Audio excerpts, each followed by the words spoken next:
Hola a todos, soy David González, doctor en Filosofía Política por la Universidad de Barcelona. Voy a hacer un resumen sobre la ponencia que presento en este congreso. Una ponencia que tiene por título Postdemocracia, ética y gestión de la pandemia. El sociólogo inglés y politólogo Colin Crouch ya hace 20 años dijo que la sociedad se dirigía a una postdemocracia. Una postdemocracia cuya característica era que las élites económicas y empresariales coaptaban las instituciones democráticas que habían. O sea, en apariencia era una democracia al uso, digamos, pero la capacidad de decisión de la ciudadanía se veía mermada por la influencia que tenían esos grupos de presión sobre las políticas, sobre la legislación, etc. Actuar un político influido por grupos de presión o por la democracia en realidad no soporta ningún juicio ético de cualquier visión ni cualquier familia ética. La ética se entiende como el comportamiento que tienen los gobernantes, los políticos, las autoridades, etc., y sobre las decisiones que adoptan y las consecuencias de estas.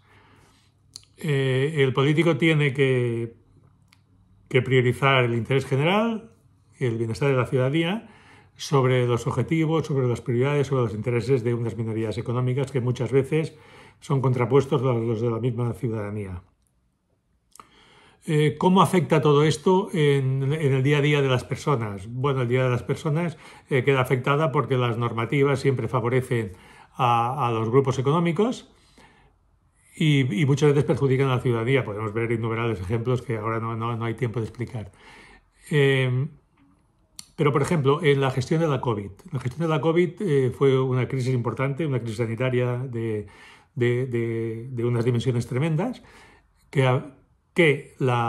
donde las sociedades postdemocráticas, esas sociedades donde las instituciones, como hemos dicho antes, estaban cooptadas por los intereses económicos, ocasionaron políticas en esas sociedades postdemocráticas que perjudicaron mucho y que tuvieron efectos letales sobre la ciudadanía. Por ejemplo, sociedades postdemocráticas que se ven claramente, por ejemplo, son las de Estados Unidos, por ejemplo, Brasil y United Kingdom, de Reino Unido, ¿no? En estos estados, el número de muertos, por ejemplo, por la COVID fue de 3.200 aproximadamente por millón de habitantes. 274 veces más que en China, 7 veces más que en Australia, con lo cual las diferencias en la letalidad fueron muy importantes. ¿Por qué esas diferencias de letalidad? ¿Fue un problema de mala suerte? ¿La fatalidad? No. Las decisiones de los políticos, las decisiones de los gobernantes condicionaron los resultados de la pandemia. ¿Qué mejor dato que las muertes infectados por virus para ver el resultado de la gestión política de la pandemia? Una gestión política que se ve condicionada principalmente por el dilema que se produjo entre economía y salud. Economía y salud. En estas sociedades, en Estados Unidos, en United Kingdom y en Brasil, se priorizó la economía sobre el derecho a la vida de las personas.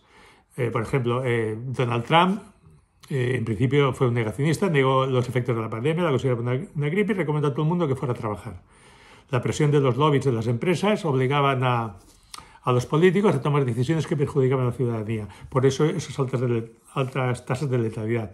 Bolsonaro fue un negacionista ya desde el principio. Calificó la pandemia como una simple gripe, hacía chistes sobre las vacunas, sobre las mascarillas, etc. Y en Reino Unido, Boris Johnson, en principio, apostó por una política de inmunidad colectiva que le ocasionó miles de muertos que luego tuvo que renunciar a ella, ¿no? Por ejemplo, en un informe de la Cámara de Comercio, de la Cámara de Representantes del Reino Unido, dijo que la gestión de la pandemia por Boris Johnson fue la mayor catástrofe en la sanidad pública conocida hasta entonces. En Estados Unidos, por ejemplo, los votantes de Trump, en los condados donde se votaba más a Trump, tuvieron un índice de letalidad mucho más alto. ¿Por qué? Porque no usaban ni mascarillas, ni se vacunaban, ni tomaban medidas higiénicas que se protegían contra el virus. En Brasil también, en los estados donde Bolsonaro ganó las elecciones, pues también la mortalidad era mucho más alta que en otros estados que no las ganó. Es más, Boris Johnson se tomó a broma tanto la pandemia que incluso organizaba fiestas en Downing Street, ¿no? Con lo cual, ¿qué ejemplo estaba dando a la ciudadanía? Sí, tenemos gobernantes que salen por televisión diciendo que la pandemia es como una gripe, las mascarillas no son necesarias y, por ejemplo, como Trump, que demandó a los gobernadores de estados que dictaban normas de protección y restricción, pues no tiene... ¿Qué piensa la gente? La gente piensa, pues bueno, si el presidente del Estado me está diciendo que el virus no es problemático, que es como una gripe y que no pasa nada, pues la mortalidad va subiendo y va creciendo. Hay estudios que demuestran que con las restricciones fuertes, la economía se recupera antes y hay menos tasas de mortalidad.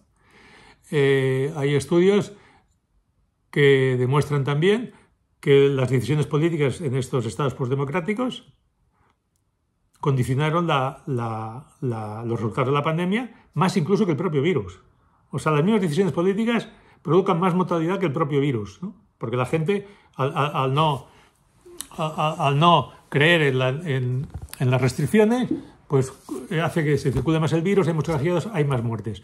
Otro ejemplo distinto fue Nueva Zelanda. Nueva Zelanda tuvo, como hemos dicho, 7 veces menos mortalidad que Estados Unidos, Brasil o Reino Unido. ¿Por qué tuvo esa mortalidad? Porque desde el primer momento utilizó la política COVID-0. Hubo fuertes restricciones. Su presidenta Jacinta Ardern, la primera ministra, dictó órdenes muy estrictas sobre el confinamiento, con lo cual tuvo índices de mortalidad muy inferiores a otras democracias, pero espectacularmente inferiores a Brasil, Estados Unidos y Reino Unido. En China la política cero tuvo un problema, que es que no respetaba los derechos de la ciudadanía. Fue una política draconiana que le hizo tener muy bajas altas tasas de mortalidad. Pero, claro, dice, oiga, es que China no tenía un sistema sanitario, un sistema sanitario fuerte, por eso tuvo que dictar esas políticas tan restrictivas, tan draconianas. Bueno, pero es que los estados que tampoco tenían sanidad pública fuerte, como era Estados Unidos, o era Brasil, o era Estados Unidos, no contrapusieron con medidas restrictivas. Con lo cual, se dejaron influenciar por los grupos económicos, prevaleció la economía sobre la vida de las personas, con lo cual los índices de letalidad fueron tremendos, ¿no? Y muy preocupantes, ¿no? Habermas, el filósofo alemán, dice que el Estado no está facultado para disponer de la vida de nadie para salvar la vida de otros. O sea, también que no es lo mismo que el gobierno se fije como objetivo salvar el máximo de vidas posibles, sino que llevar la letalidad a los límites que soporta el sistema sanitario y hospitalario. O sea, yo creo que las dos decisiones son una falta de ética alarmante. O sea, no respetan el derecho a la vida de los ciudadanos. Prevalece el derecho a la economía y sobre el derecho a la vida. Incluso en la época de las vacunas prevalece el derecho a la propiedad, el derecho a las patentes, que el derecho a la vida de las personas. O sea, no se facilitaban las licencias para que otros países pudieran fabricar las vacunas. O sea, el comportamiento de los políticos fue de una falta de ética considerable, sin hablar de los triajes que rechazaban la entrada en los hospitales a las personas mayores de una cierta edad, que muchas veces se quedaban en sus residencias, en sus casas, sin efectos paliativos, sin medicación paliativa y muriéndose pues de una forma tremenda, ¿no? y muy agresiva. Quiero decir con todo esto que la democracia, cuando evoluciona la posdemocracia, carece de ética por parte de los políticos.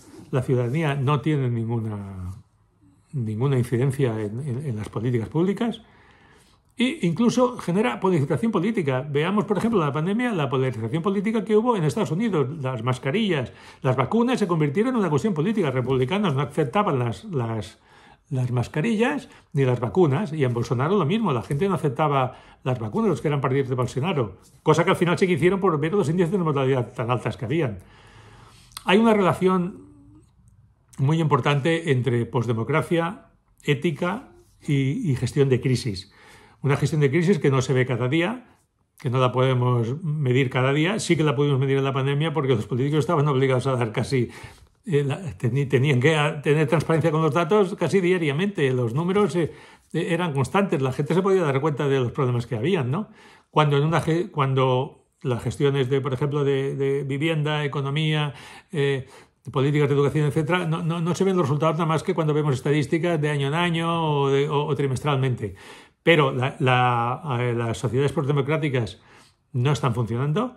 La democracia liberal, tal como se entiende ahora, no está funcionando, y la gente, hay muchos estudios que ve que, a pesar de mantener su ideal democrático, no creen en los políticos y ponen en duda mucho la gestión de las crisis, la gestión de las políticas públicas por parte de los políticos. La ciudadanía pone en cuestión muchas veces la ética de los propios gobernantes. Muchas gracias.